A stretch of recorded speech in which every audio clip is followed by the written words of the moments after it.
And good afternoon, everyone. For those online that don't know me, I lead our technology practice here at Michael Page in New South Wales. Like John, I'd also like to acknowledge the traditional owners of the land and pay my respects to their elders past, present and emerging. Before we begin, I would just like to take the time to thank everyone for joining in what I hope will be a truly topical and thematic discussion around leadership, connectivity and digital innovation with myself and David. I hope you do get some key insights and takeaways from today's Q&A, and should you have any follow-up questions at all, please don't hesitate to reach out to myself or David post-webinar.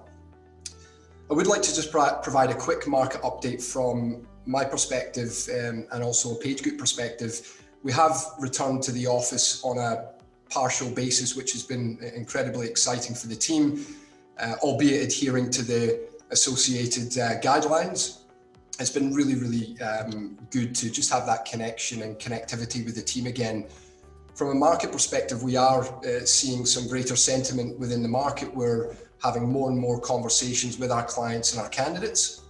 There appears to be less and less apprehension within the market and uncertainty with people looking for new roles and also employers looking to hire new positions, which again has been extremely exciting. From more of a technology and a digital landscape, some of the key trends that we are seeing in particular continues to be around that cybersecurity domain. So as businesses continue to move their workloads and data off-site, there continues to be a more prominent focus around governance, risk and compliance and really protecting that data. So a lot of the conversations that we've had in recent months with our clients is around exploring how we can assist in protecting their systems and the data as they continue to working from a remote arrangement. So that's just a little bit about what's going on in the market. I won't bore you too much. I'm sure you're here to hear about David, not myself. So really, you know, this individual needs no introduction, having worked with some of the biggest players in the Australian market. And for the last 5 years has been leading the information technology domain at one of the most progressive medtech companies within Australia, which is Cochlear. Throughout his position over the last 5 years, David's been instrumental in realising Cochlear's market cap growth, which has really put them in a position as a true market leader. I'm incredibly excited to run through a series of questions with David today. So before we do get started, over to the Hackshall household. Are you there, Dave? I am. I'm assuming you can hear me fine? I certainly can, yes. Well, let's get going, David. We've obviously got a few questions that we'd like to run through, and as I said, the audience, please feel free to ask any questions along the way, and we'll try and handpick those as we go. But I think everyone would be quite keen to learn a little bit more about you and your journey with Cochlear over the last 5 years. You've obviously come from a very strong commercial and business strategy background before obviously moving into the technology space, but maybe talk us through your journey there at Cochlear and some of the key highlights, Dave. Sure. So, look, I started out life as an accountant, and started off in the financial accounting side of accounting. And I'll be honest, and it didn't really float my boat. And I tried that out for a few years, and then I transitioned into management accounting. Some say the sexy side of accounting, where you got to analyse the business, analyse what drove the business, and you got into predictive modelling around how that business was going to perform under certain circumstances. That led to an unquenchable thirst for data and information, which made me pretty much a pain in the side of the information technology department that held the keys to the data. Long story short, one thing led to another, and I needed more and more access to data. Some of the applications weren't capturing the information that I needed, which led me ultimately to sort of infiltration of the information technology department and ultimate succession, if you could put it that way. Fantastic. So along that journey, it's been an unprecedented time over the last 6 to 10 months. It goes without saying, but how has Cochlear as a business handled this pandemic? Yeah, I think, so look, I'm not too sure what people know about Cochlear, but we're a Class 3 medical device manufacturer, Australian-based. We've been around for almost 40 years, but we operate very much in a niche sector of the implantable space. So we employ about 4,000 people around the world. 98% of our business is done outside of Australia. Only 2% of our sales are sort of within Australia. So we're an exporter of medical device technology all around the world, and as such, we are subject to multiple healthcare systems and healthcare models all around the world. We are also we're a lifestyle surgical procedure. So we're not dealing with anything that is life-threatening. We are a elective surgery or surgical procedure.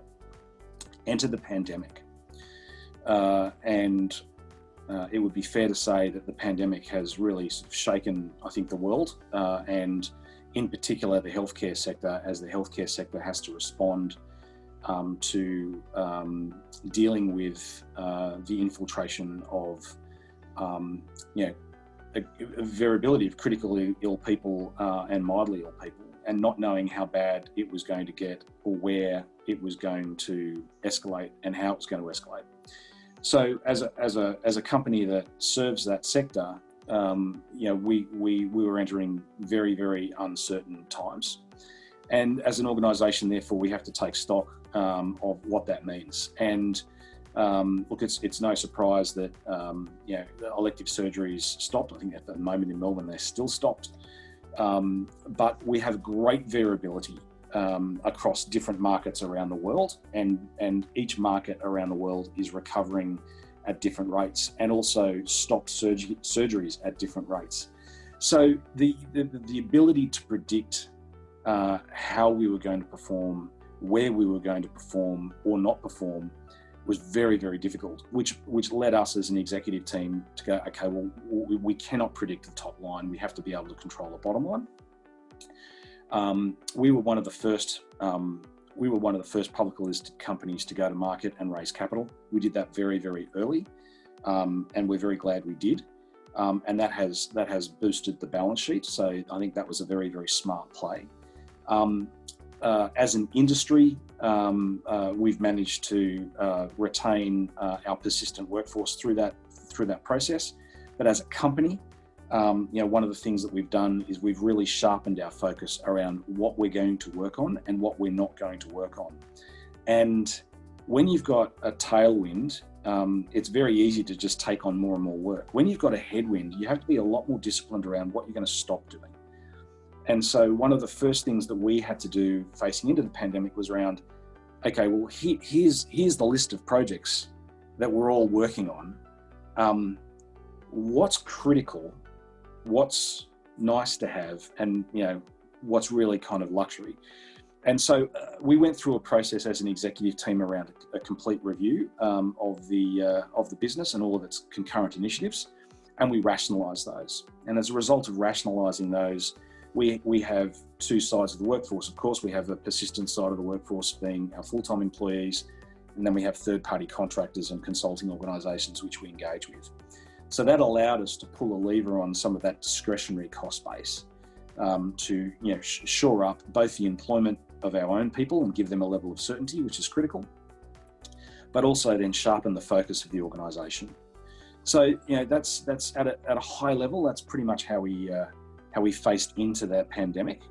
From a staffing perspective, one of the things that's critical for staff as they go through this is they want certainty. In an uncertain world, you want to be able to provide as much certainty for the staff as we could possibly do. Now we managed to do that within the best ability that we could, and that was very impactful for the staff, which then leads to morale, because morale and engagement is also critical.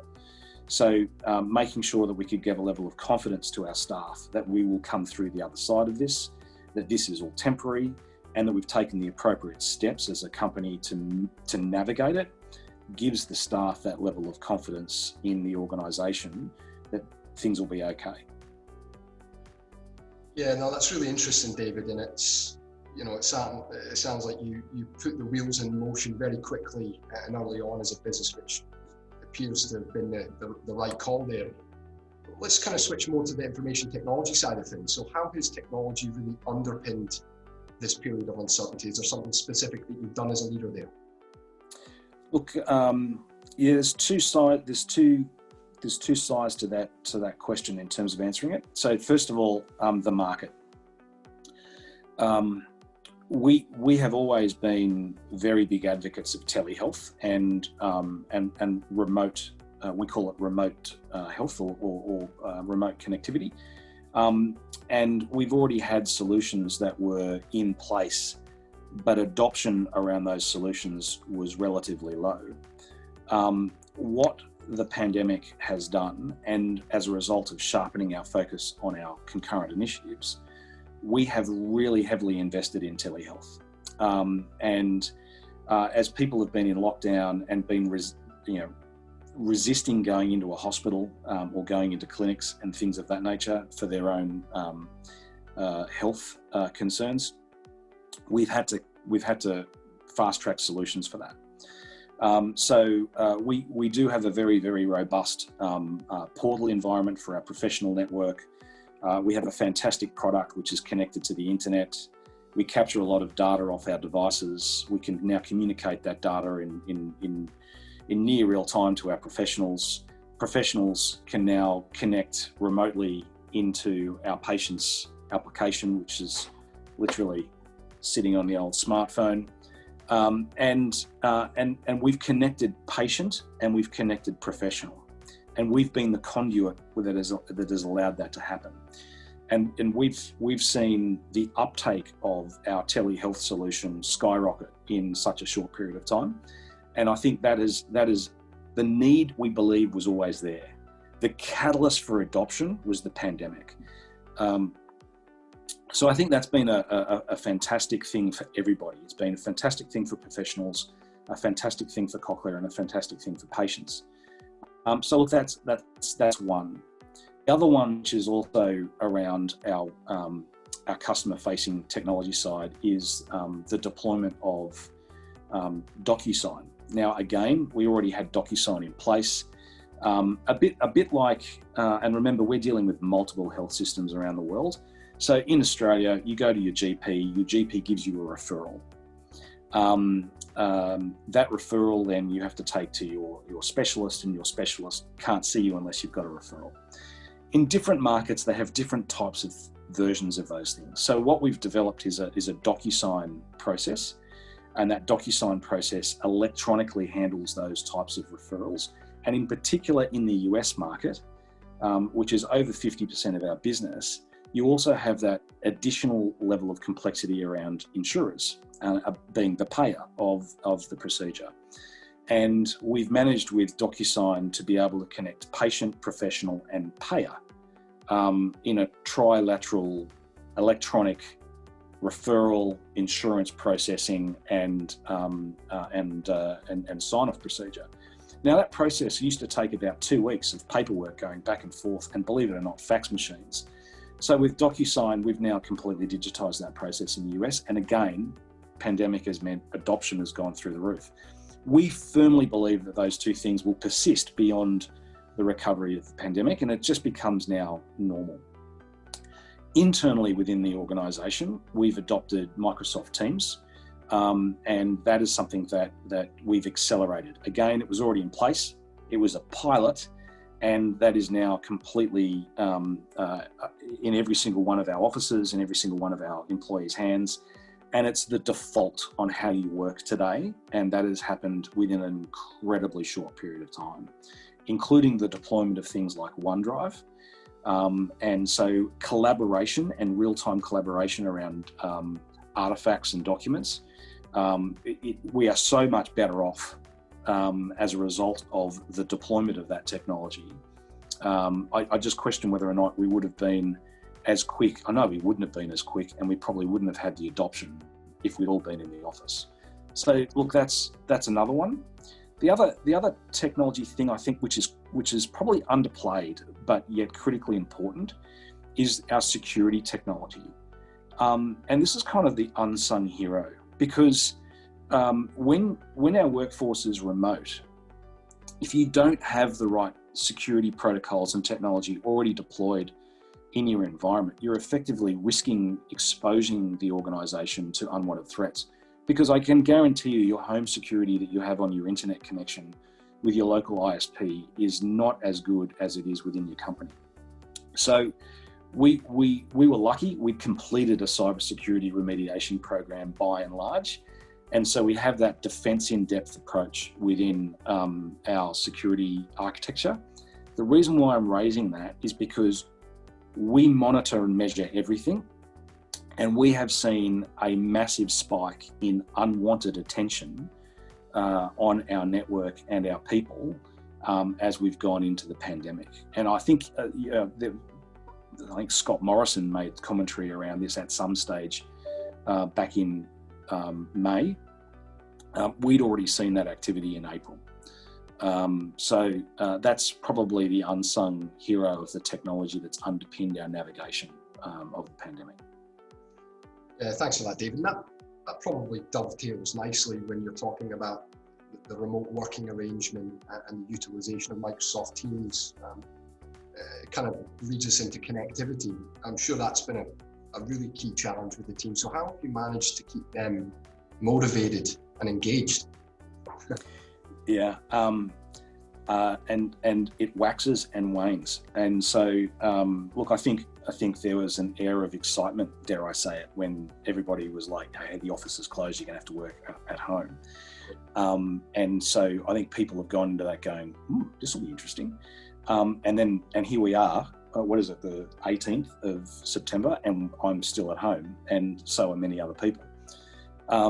So I think that what we've seen amongst our workforce is this peak and troughing of morale. And look, we don't have a silver bullet for that, and I don't think anyone really does. But what we have done is we've made a concerted effort to look after our people through this pandemic. And again, that means different things to different people. So one of the things we've done is we've materially increased the amount of communication that we've done with our workforce. So town halls is a good example. So with our town halls, we were doing them at the beginning of the pandemic weekly. We would have a weekly global town hall. And because we're a global company, the Sydney-based executive would be up early in the morning. We do it with the Americas, and then we do it during the day with Asia Pacific, and then we do it again at night with Europe. But being on point, being present, being on message, I think was absolutely critical. And again, the big focus early in the pandemic was, we're okay, things will be fine. Are you okay? And as a company, we'll be fine. This is what we're focusing on. So that's a key part of it. Now we've dropped those off now as we have kind of reached our new normal, but we still do them. And now what we do is we do kind of two versions of those. We have an all hands, and we also have a leadership one. The leadership one now is all about recovery. It's what are we doing? How are we going? How are we recovering? What does it look like? What do we need to do more of? What should we be doing less of? So that's the leadership one. The all hands one, again, it's about celebrating success. It's about boosting morale. It's about making people feel connected. And I think working from home really in that regard has been a great equalizer, because and there is a veil of anonymity with the way that the Q&As work sometimes as well, which means people are a lot more brave to ask questions. So what we do in those town halls is we have a big Q&A session, and what that really has facilitated is a direct channel from anyone within the organisation to the executive. So it's also been a great equaliser in that regard, and I think that as a result of that, the executive are getting a better insight into what might be some of the key issues that we should be tackling as an organisation, particularly as it pertains to our workforce. But also it gives our workforce a great opportunity to ask a question they might have been dying to ask that they wouldn't ask in a town hall with 150 people in the room. So I think that's been fantastic.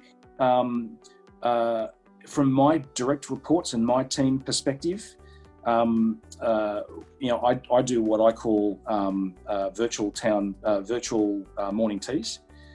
So when I was in the office, I did them physically. I haven't dropped it. I've just kept it, and we'll have a virtual morning tea. And I send them a care pack, right? So it could be, you know,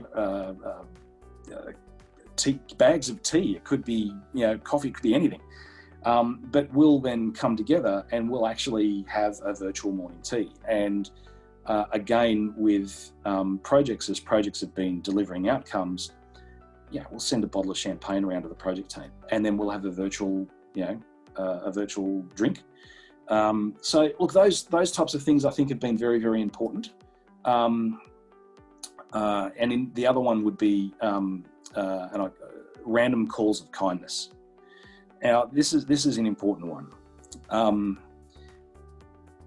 I will ring people, and I will have my direct reports ring people, and just to check in. No agenda, just to check in and say hi. Because, and I don't know about others, but now you're just one click away from your next meeting, and you're sort of, you know, in your chair, and you go straight into the meeting. And the meeting cadence I have seen now, it's like it's all business, right? We're just here to achieve this outcome. When we've achieved, the meeting's over, go to your next meeting. So through that, you've lost this personal connection. You've lost this ability to, you know, just shoot the shit with people and just see how people are. And you miss that hallway banter. And as a result of that, we need to try and replace that. So random calls of kindness, important. Yeah, thanks for that, David. We've actually had quite a few questions come through throughout that. So I might just ask John to, you know, launch a quick poll in the meantime, and I might just run through a couple of questions here if you don't mind. One that just came through recently from, looks like Alana. There are different ways that teams can collaborate online in a workshop style such as Miro and Mural. There are still challenges around doing collaborative workshops online. So given Cochlear is founded in innovation, how are you approaching these types of working?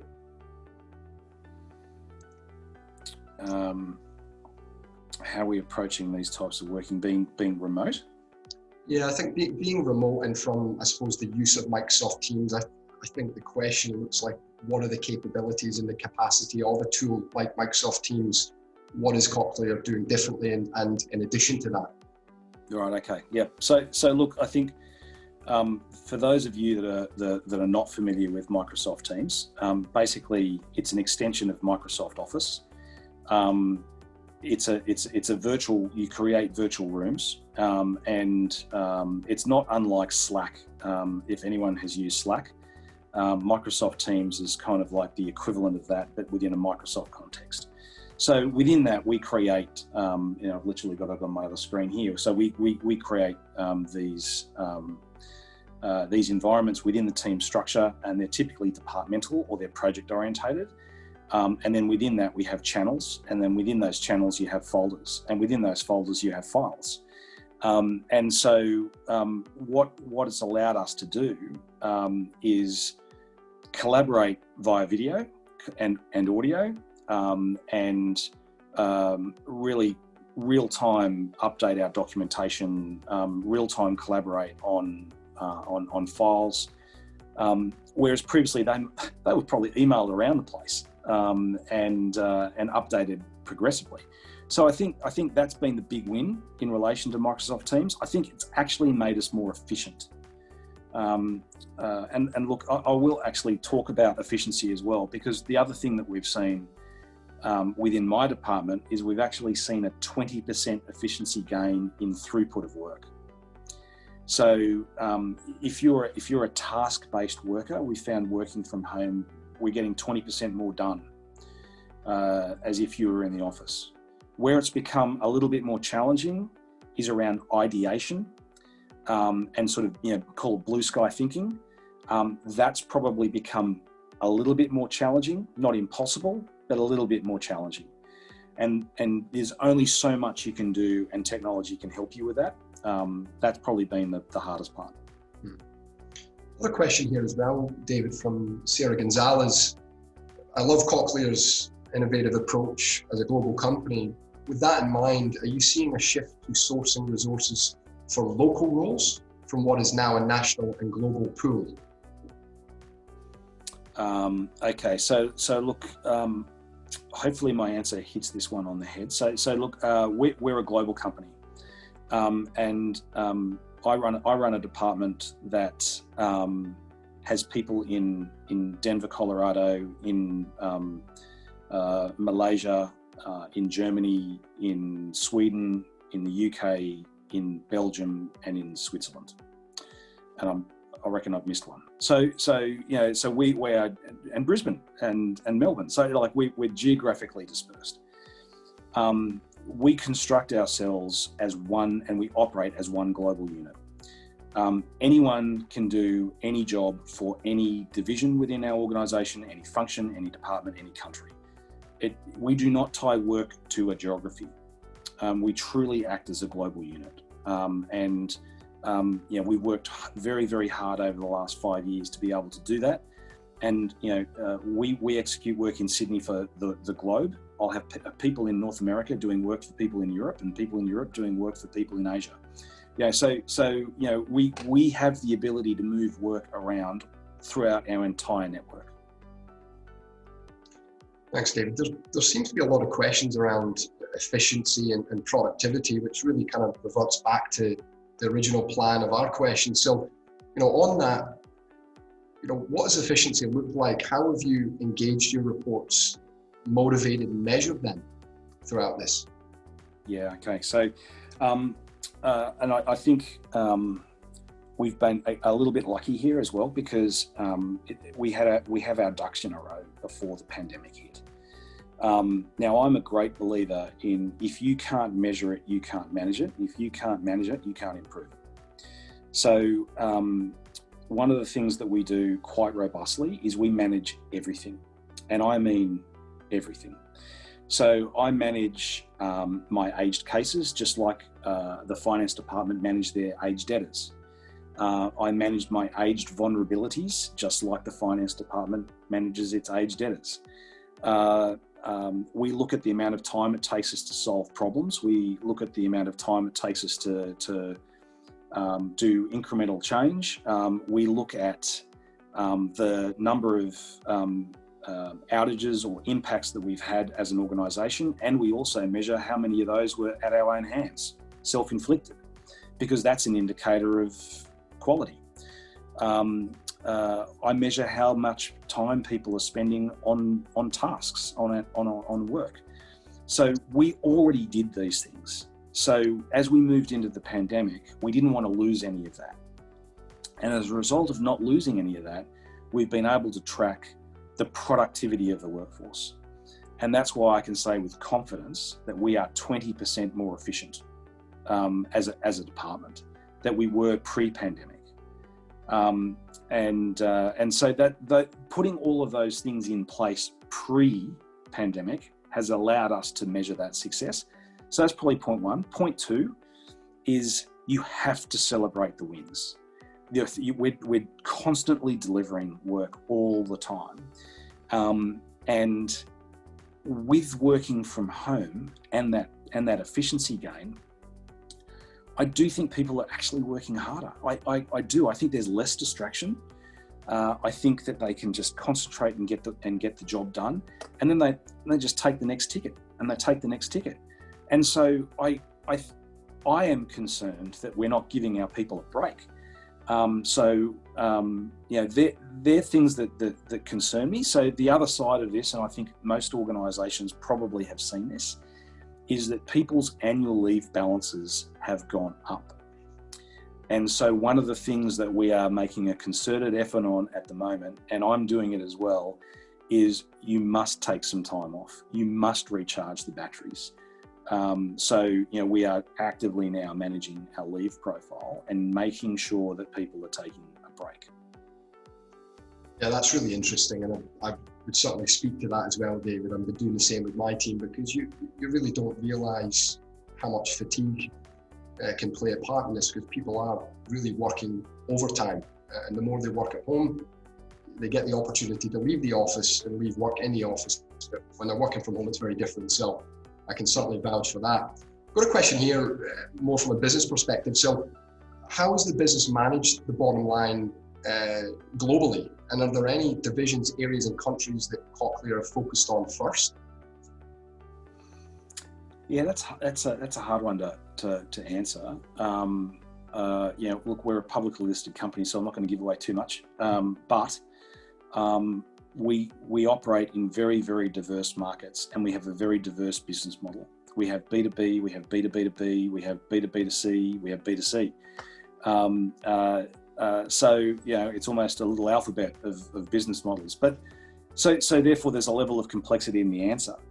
So I don't think we treat any one country any with more speciality. We have a very distributed workforce. Those workforce are embedded in the countries. They know their markets. They're responsible for their markets. It is their responsibility. Our job is to make sure that they can do their job. That's our job. So, that's what we focus on. So if we have a need within the US, we need to make sure that gets done. If we have a need in China, we have to make sure that gets done.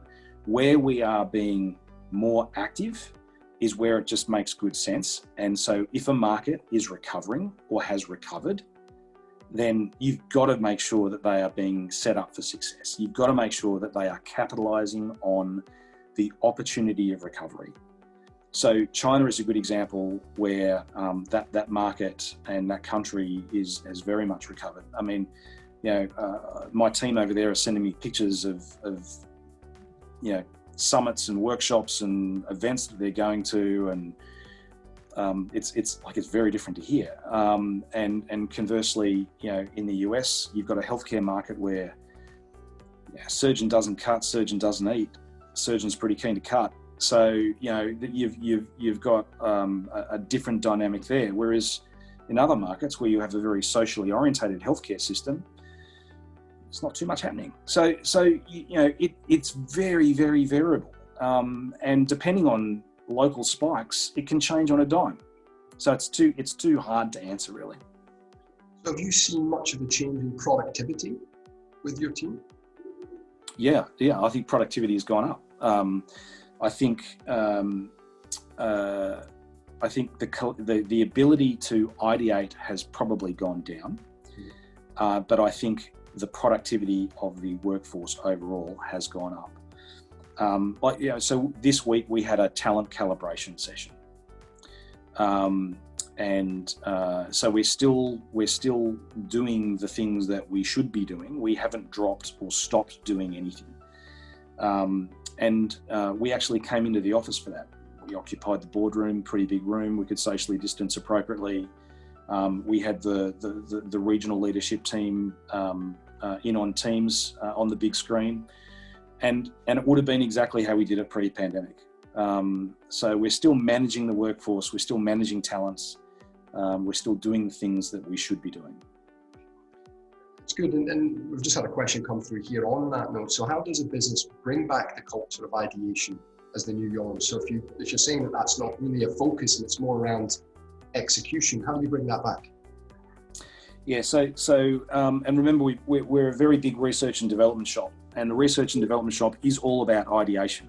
It is what's next in the market, what's the next product, what's the next innovation that we need to bring to market. Now we have an advantage. Again, like my department, our research and development department is geographically spread.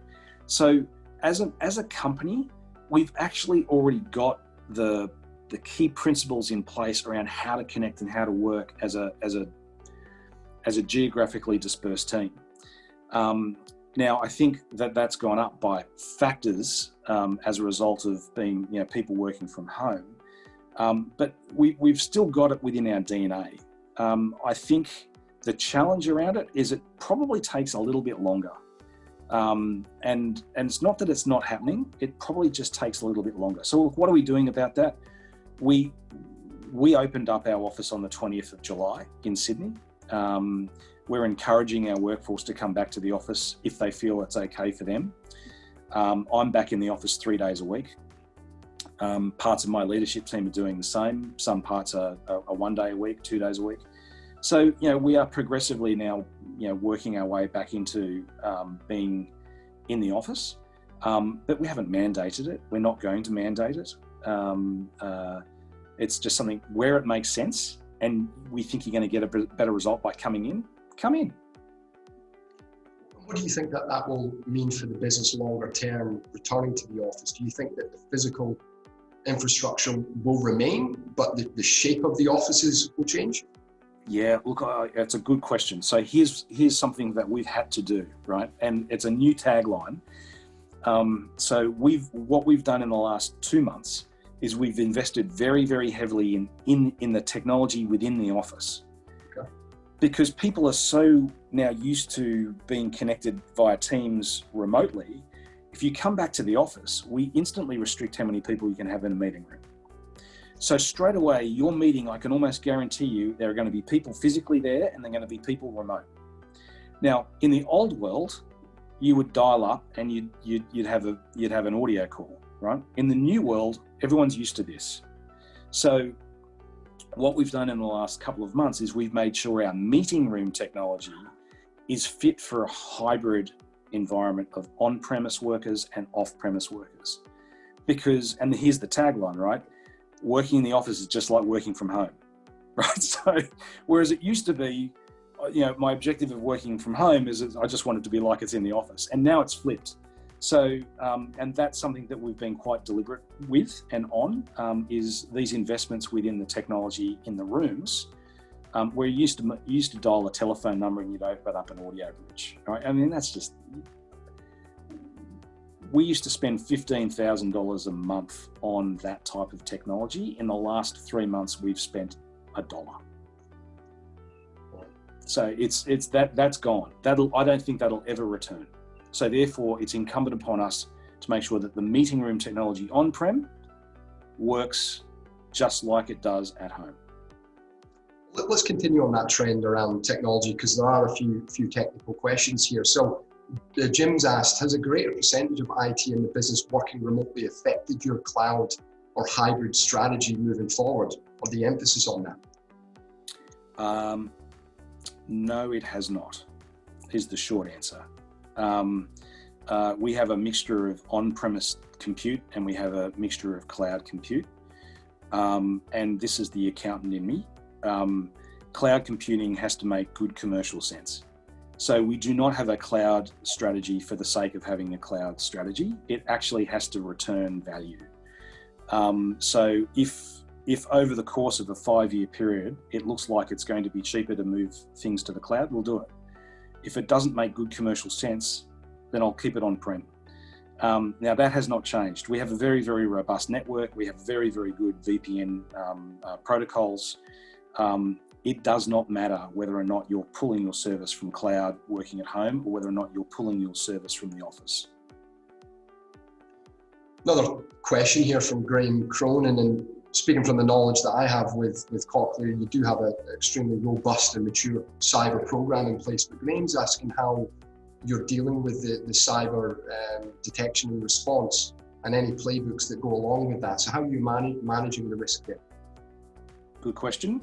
And this is independent of response to pandemic, i.e. we were doing this anyway. We like any good company, you should have a crisis management plan. Subsequent to that crisis management plan, you should have incident response plans depending on the type of incident. And then depending on that incident, the variability of that incident, you should have an incident playbook. Now, we practice these things from an information technology department perspective. We do this twice a year. It's scheduled. It is not business continuity. It's not disaster recovery testing. It's how do you respond to a security incident? How do you respond to a privacy breach? How do you respond to a ransomware attack? And what are you doing? And what are the scenarios at play? Now, we test ourselves on that twice a year. We have continued to do that. In fact, we did it last week, and we simulated a ransomware attack on the organisation, and we simulated the crisis management team and the response, the security incident response, and we enacted the ransomware playbook. So we do it anyway. It's not something that we have had to do as a response to the pandemic, but one of the things that I am acutely aware of is that you can have all of the defence in depth that you think you need. At the end of the day, your last line of defence is your workforce and the actions your workforce take. And so one of the other things that we have persisted in doing is, internal phishing exercises where our security team will actually create a phishing exercise and send it out to our staff with a view of testing our staff and their response to that. Now, if they've done the right thing, they haven't clicked on it, and embedded in with Outlook, we have a little icon in Outlook which basically says, report something suspicious. So the right action is don't click on it, report it as suspicious. The wrong action is click on it. Even worse is fill in your details, right? So we do that probably 3 or 4 times a year just to make sure that our staff are very, very aware. If you fail that test, you will get re-enrolled into the acceptable use policy around information technology. If you fail that test consecutively twice, we're having a deeper conversation with you about your actions. So, that is something that we have done anyway. Another good question here.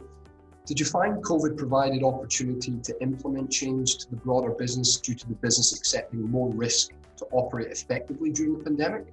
And if so, how did you prioritize your response when it came to enabling team members and managing change fatigue? Yeah, that's good. That's a good question. Look, I think that what we've done is the biggest impact I think that it has had is from a company perspective. It has forced us to sharpen our focus. And so one of the things that we've done in relation to that is we've come up with Moscow. What must you do? What should you do? What could you do? And what you won't do. And every single initiative that we look at now gets passed through that test. And there are only 3 reasons why something must get done. And it must get done if it's a regulatory requirement, and you're going to breach the law if you don't do it. It must get done if there is a product that we have to launch within a particular market. It must get done if it's a compliance issue or a regulatory. So I mean, they're the key things that actually fit the criteria of a must. And we deliberately narrowed it because there's a lot of things that people think are going to be great if we could get it done, but it's not necessarily critical right now. Now, as we recover as an organisation, I would suspect that we will refine those definitions, because we've got plenty of things that we should do.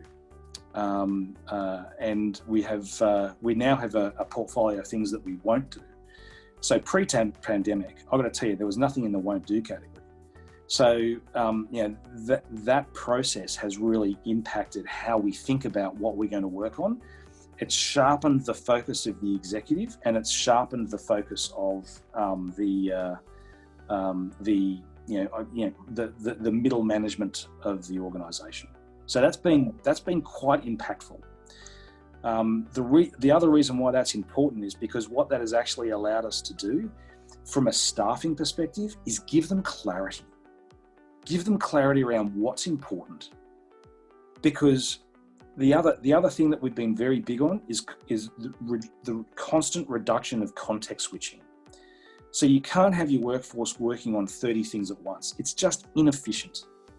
And so, I actually think this is one of the contributors to the 20% efficiency gain, because what we've been able to do is we've said, all that other stuff doesn't matter. You got to do these two things. When you do these two things, we're going to give you these next three things. When you do those three things, just do this one thing. And that's allowed us to focus as an organization. And I think if the pandemic didn't happen, I don't think that would be as strong as it is today. With the increased adoption of new technologies, David, have you seen a decrease or increase in issues being raised by your service delivery department? So an increase in tickets or an increase in adoption of new technology? Well, increase of tickets, I believe, yeah. No, we've seen tickets go down. Yeah, so we've seen, so from a desktop support perspective, we've seen tickets drop off.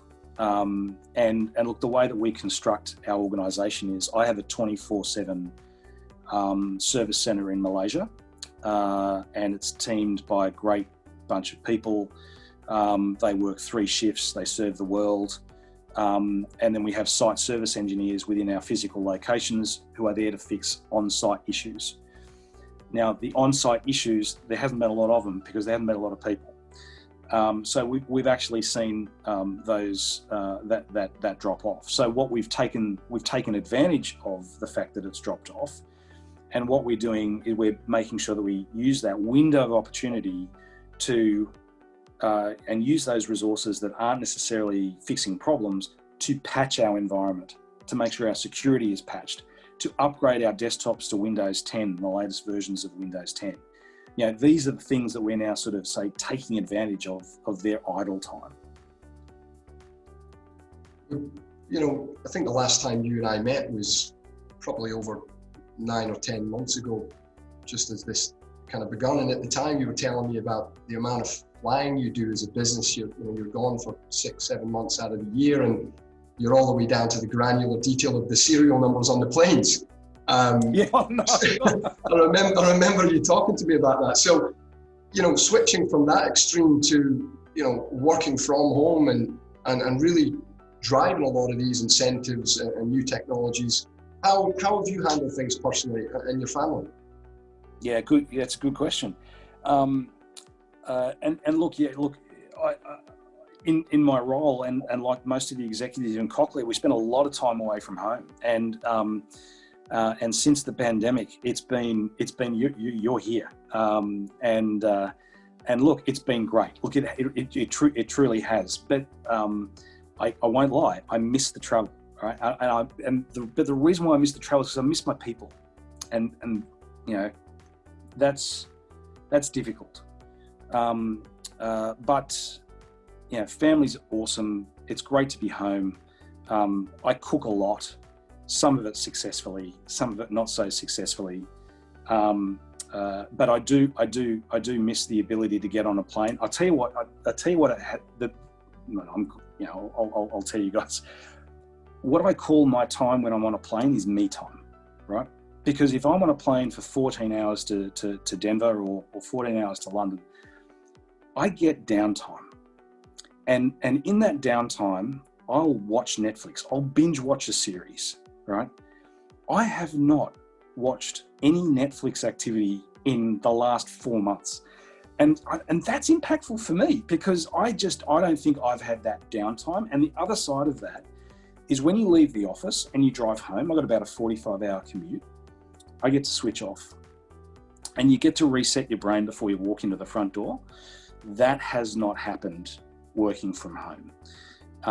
And so, you know, they're the things that I think that it's like, whilst it's been great, I won't lie, they're things that I find a bit sucky. So it's fair to say you bought some shares in Qantas to get them back off the ground then, eh? Look, I can't wait to get on a plane again. Well, I'm just conscious of time as well, David, before we wrap up. But as a business, what's Cochlear's strategy moving forward to pivot any unforeseen obstacles moving forward? I know we can't predict the future, but have you put any plans in place, and what does that look like? Look, you can't really predict what's going to happen, and so it's a bit difficult to answer. But I will say this: we are opportunists, and I think within the environment in which everybody is operating, you must seize those opportunities, and you must look and take the opportunity to reinvent yourself and what's important for you as an organisation, and where you want to focus on. And I think that as this pandemic plays out, we will pivot. We just don't know where it's going to be. So I think that the doubling down on telehealth has been fantastic. The doubling down on our DocuSign environment has been fantastic. They have been opportunistic. They've landed in your lap. We have seized those opportunities. Now, I think in certain markets, we need to double down on those things again and capitalise. And they're the things that I think, as those things present themselves to organisations, seize those opportunities. We've got time for maybe one more question, but just going back to travel there, do you think that will decrease when things go back to normal, whatever normal is, with the new and increased adoption of technology? I think travel will decrease, yes. I think that one of the things that we have become more au fait with is being able, because you don't have a choice, being able to collaborate remotely. I think there are going to be times where it makes more sense to get on a plane and go somewhere to do something, but I do expect travel to drop right off, and I think it's going to be a very, very long time before it recovers. From Cochlear's perspective, do you see that from a region to region perspective? So what sort of locations would they have you traveling to, and why? Well, I think within region, I think travel is going to be fine. I think it's the international cross-boundary travel that I think will probably shift a fair bit. So, like within the US, I think travel's definitely reduced, but it's still very much there. Within Europe, travel's reduced, but it's still there. I know my team in China are, always between right now. I think one of my team is based in Beijing, but in Shanghai. So, I think, let's call it, domestic/regional travel, I think will probably be okay and be a bit normal. But I think long haul travel, I think that's going to change a little bit. And just conscious of time, David, but I'm quite keen to wrap this up. But any final notes from you, and also to the audience, any other questions, if you do have, please don't hesitate to email myself and David post the webinar. But just to allow you to sign off, David, any final notes on your end? No, thank you very much for your time. It's been a pleasure. I'm very honoured and grateful to be able to present to you guys today, and thank you for the questions, and thanks for the time. Thanks, David. Thanks, everyone. Have a good day.